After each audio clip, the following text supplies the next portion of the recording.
بسم اللہ الرحمن الرحیم۔ السلام علیکم ناظرین، عنایت چیمہ وائس میں ایک بہت ہی خوبصورت واقعے کے ساتھ خوش آمدید۔ ایک نیک خصلت نوجوان نے مصیبت کے وقت ایک بے آسرا بوڑھے کی مدد کی تھی۔ اس کے کچھ عرصہ کے بعد ایسا ہوا کہ اس نوجوان سے ایک جرم سرزد ہو گیا جس کی سزا موت تھی۔ شاہی پیادوں نے اسے گرفتار کر کے بادشاہ کی کچہری میں پیش کر دیا اور اس نے مقدمہ سننے کے بعد ملک کے قانون کے مطابق اسے قتل کرنے کا حکم جاری کر دیا۔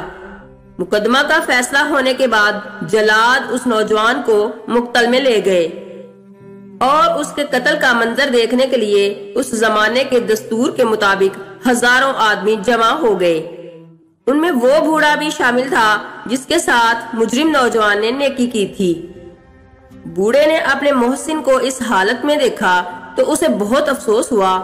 وہ سوچنے لگا کہ اپنے محسن کی جان کس طرح بچاؤں۔ آخر اس کے ذہن میں ایک ترکیب آئی۔ اس نے دہائی مچا دی کہ لوگوں، غضب ہو گیا، ہمارے بادشاہ سلامت انتقال کر گئے، ملک یتیم ہو گیا۔ بوڑھے کی یہ بات سن کر لوگوں میں کھلبلی مچ گئی۔ جلاد بھی اپنی تلوار پھینک کر شاہی محل کی طرف دوڑے اور اس افراتفری میں نوجوان کو وہاں سے بھاگنے کا موقع مل گیا۔ بادشاہ کی موت کی خبر تو سچ نہ تھی، ذرا دیر بعد ہی معلوم ہو گیا کہ بوڑھے نے مجرم کو بچانے کے لیے یہ حرکت کی تھی۔ شاہی پیادوں نے اسے گرفتار کر کے بادشاہ کے سامنے پیش کر دیا اور اس نے اس سے دریافت کیا کہ اے شخص، تو نے یہ حرکت کیوں کی؟ ساری رعایا کو معلوم ہے کہ ہم کوئی کام انصاف کے خلاف نہیں کرتے، پھر تو نے ہماری موت کی تمنا کیوں کی؟ بوڑھے آدمی نے ادب سے نوجوان کی نیکی کا حال بیان کیا اور پھر یہ اعتراف کیا کہ میں نے صرف اس کی جان بچانے کے لیے جھوٹ گڑا تھا۔ بادشاہ نیک دل اور خدا ترس تھا۔ اس نے نہ صرف بوڑھے کو معاف کر دیا بلکہ اسے انعام و کرام سے بھی نوازا۔